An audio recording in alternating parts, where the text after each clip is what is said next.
if you're looking for a build that does not require uniques, it is incredibly powerful, incredibly tanky, can be set up easily, this is the build for you. It's actually based on the previous season rank 1 build for Spiritborn, played by a Korean player named Ajak, and I have took parts of his build and repurposed them for the new season. It is a very interesting concept. Spiritborn has one of the most powerful passives in the game, named Noxious Resonance, which pops your poison and creates a blast of damage that is increased by critical strike damage.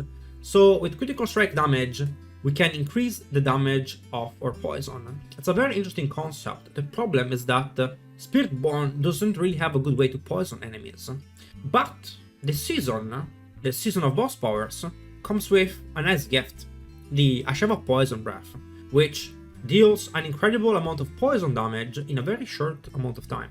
In fact, it's 8,400 weapon damage, it's very powerful, and if you compare it with something like the Centipede, Main Hole, or other ways that Spiritborn has to poison, those numbers are really big. Combined all together, we have a very powerful amount of poison that we can build up and then pop with our Noxious Resonance.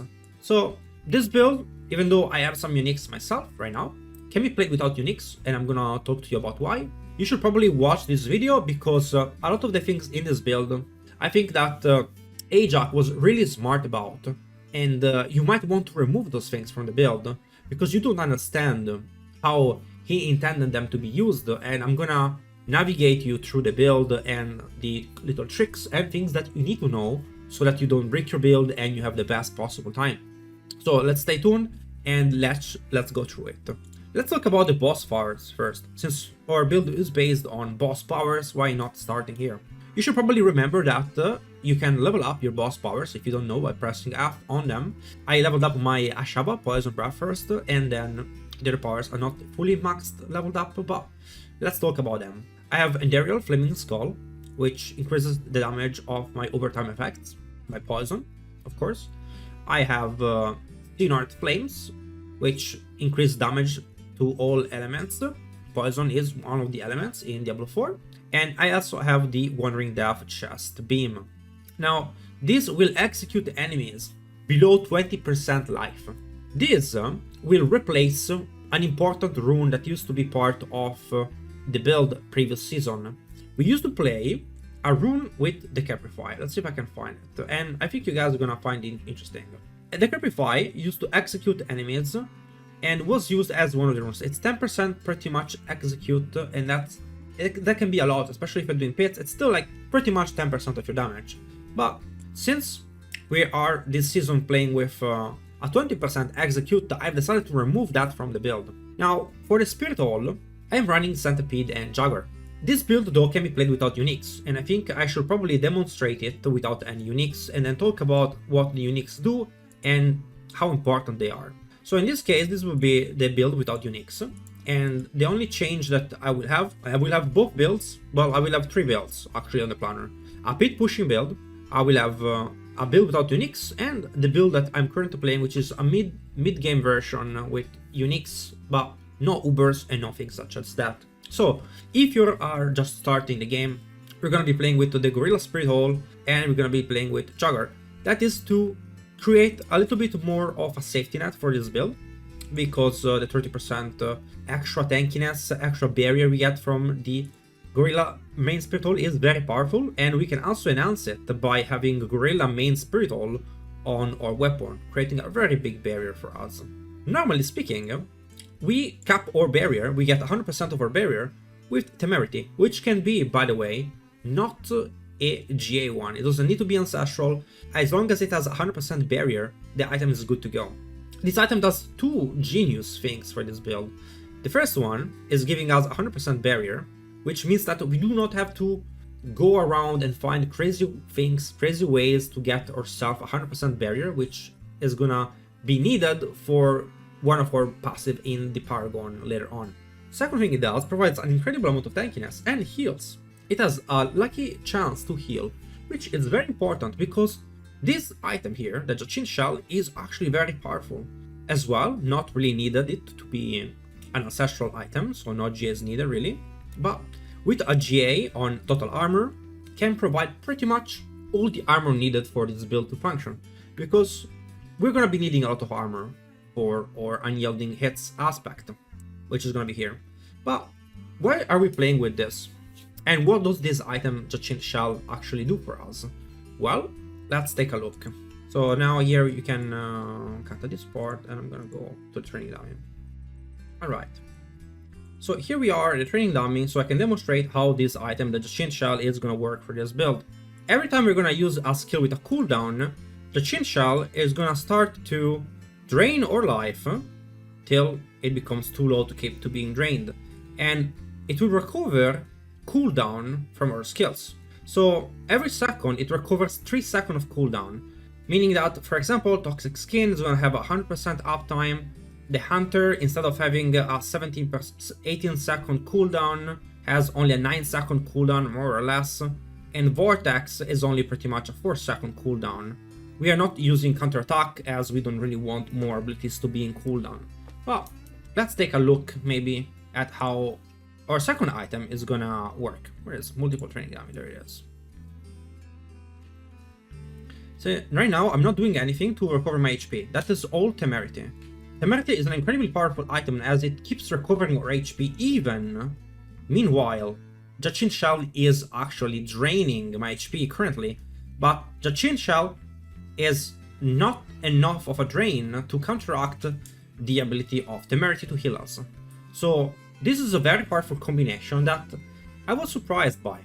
Those two items allowed us to pretty much cover ourselves with all the defenses we need, all the sustain we need, protect us from, well, remove the need to create any sort of cooldown reduction through other means with expensive items like Shaco, or having to go to very weird ways to obtain cooldown reductions.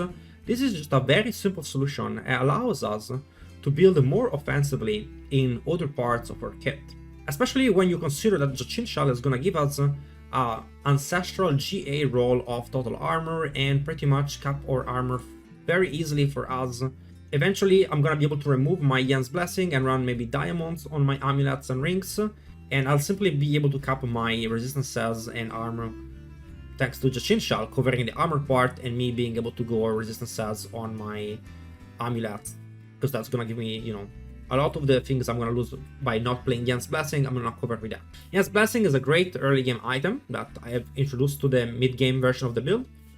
Pretty much 63% resistance to all elements, has all stats and move speed, and pretty much that's what the item does. It's pretty much a stat stick, and I really love to play this item early game because it covers all my resistances and my need for stats, and of course has move speed already built into it. The aspect of Yen's Blessing is not really important. This build functions perfectly without those items, so I can play the build with that. Toxic Skin is a passive effect. Whenever you get hit, you will apply poison to the enemy, and only one of the enemies need to be poisoned for you to apply Ashava Poison Breath to all the enemies around. So it's really not a big deal that you don't have 100% uptime of Toxic Skin. Now, when you have Temerity and you don't have any more need for running a barrier, then you can switch to Centipede, have extra defense from it, you can apply extra poison thanks to it, you can switch to have Centipede main hull on your weapon, and you're gonna be doing more damage, have more DR, and that's when I really feel like the build pops off, when you can get even a normal Jachin Shell and a normal Temerity, no need for them to be ancestral. In fact, I'm clearing Torment 4 with those items without them being ancestral very easily. Let's finish going through, now that you understand how the build functions, through the rest of the aspects and some cool little things that the build has. For the Helm, what you wanna look for is really just capping out your armor or your resistances, and then max life is what you really like. So I'm running total armor, resistances, and I have vortex size on it because vortex size is pretty nice. For my aspect, I'm running ferocity stacks here, the duelist aspect, because normally it would be on boots, but now the boots are taken over by Yen's Blessing, so that aspect has to go on the Helm. You're gonna be playing it combined with the Plains power, we do more damage the more stacks of ferocity we have, so that's why we're running Duelist. I have, for my tempering, generally, you want to go critical strike damage. Damage over time is okay, as it is also poison damage and vulnerable damage also are all good stats to have.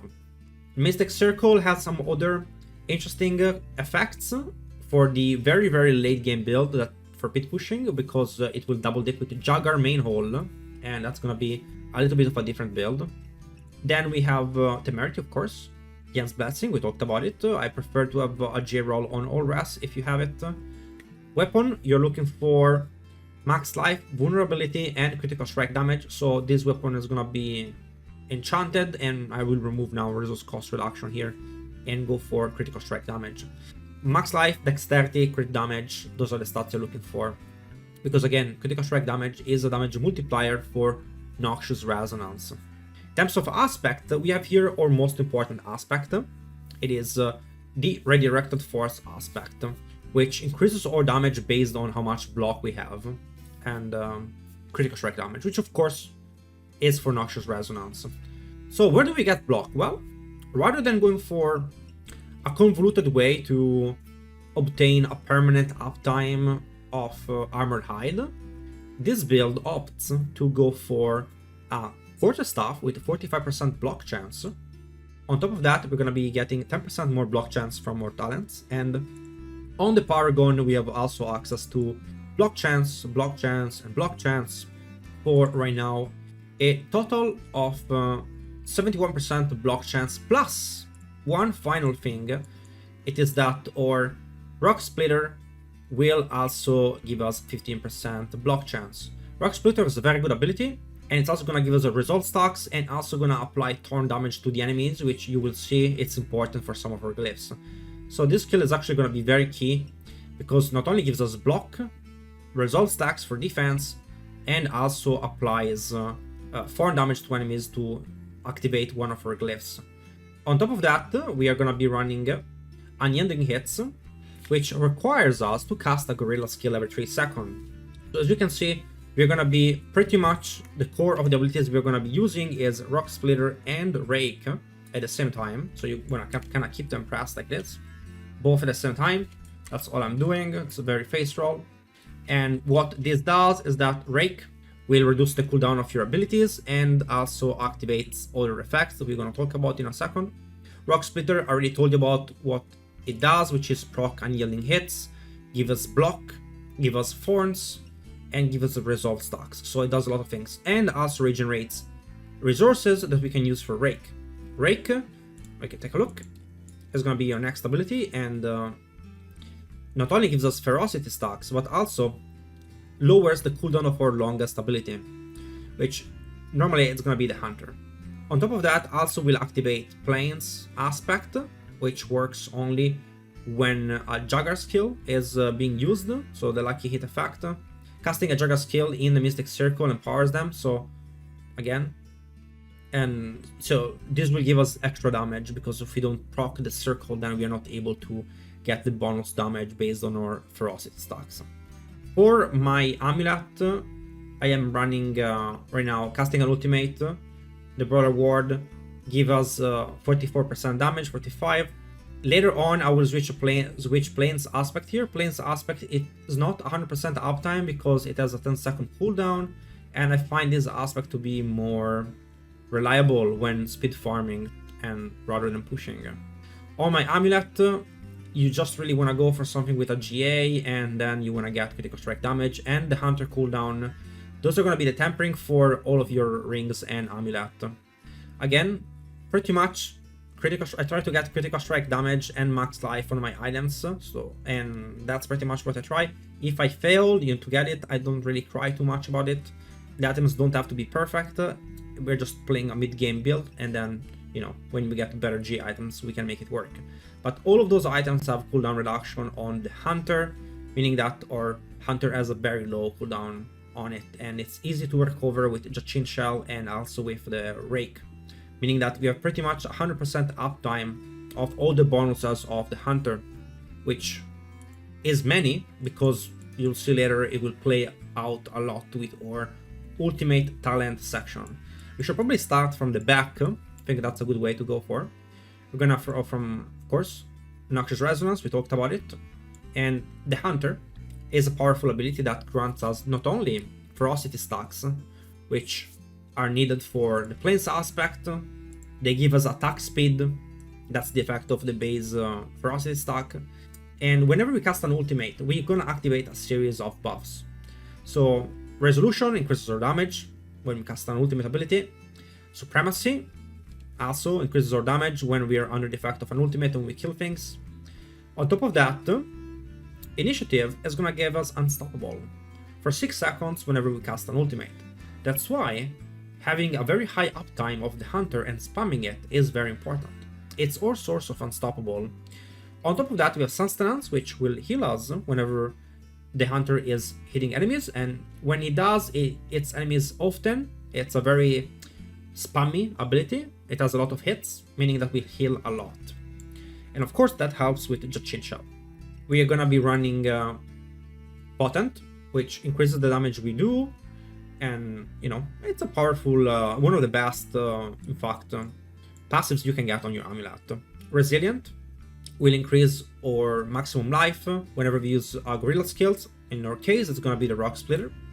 We have Nourishment for more damage. Counterattack gives 30% critical strike damage. We don't really use the ability itself. We keep it on cooldown so that we don't lose life based on it. We pretty much use it for 30% critical strike damage. 10% block. Auspicious is a good talent now. It's been buffed and you regenerate part of your shield constantly. It's pretty good defensive ability. We have 3 points in Fueled and 3 points in Perseverance for tankiness and more healing when we kill enemies. This is based on how many resolve stacks you have. You gain an extra 1.5% defense. So remember, we're getting resolve stacks from our Rock Splitter, and that's where we are getting them. Toxic Skin is an extra way to apply poison, or your main way to apply poison whenever you do not have the Centipede main hall. If you're not running any uniques and you need to run Gorilla to have more defense and more barrier, then this is gonna be your main way to poison enemies. Full points, Apex, Diminishment, and Focal Point for more defense and a little bit more damage. 3 points in Unrestrained Power, which require us to be unstoppable for the damage bonus, which we are, thanks to our ultimate, remember, 6-second unstoppable every time. And then we're gonna play with Vortex, great ability. Also knocks enemies down if you have a barrier up, and it's a great way to put enemies together and get a really powerful effect of the last aspect that I've not talked about yet. Rake and Rock Splitter, we talked about it and their role in the build. Last aspect is the Soothsayer aspect, which does 2 things for us actually, interestingly enough. The first one is that whenever we use Toxic Skin, which is an incarnate skill, is gonna apply vulnerable to all the enemies. So these allow us to have vulnerable uptime of 100%. The second effect of Soothsayer is that killing enemies that are vulnerable will echo the killing blow to nearby enemies. That is especially powerful, and it's very powerful, especially on the very end game when we play with more powerful Helms and we play with Jugger main hall. That's usually a very powerful combination. Stacking up a very high Jugger main hall blow, pop with the Soothsayer, and then that will echo. That's usually a way that Spiritborn has historically played the high level pits. Mercenary, very simple. You want to get armor or magic resistance depending what you need, and then you want to get the last one, Barbarian, for attack speed. For Paragon, the Paragon is updated on the Mobalytics tier list, and I am 4 out of 5 boards. Spirit, first board, Bane, getting up the Convergence, and we're getting Fitness in our third board with Sapping, and lastly we are getting Canny, and that's pretty much it. This is gonna be taken as my next passive in fighter, and then we're gonna go to the 5th board. 170 Paragon power levels. The build is already pretty much fully fleshed out, very powerful, and I'm having a lot of good time playing the game, and I'm looking forward to continuing so. I hope you guys enjoyed the video, and I will see you on the next one.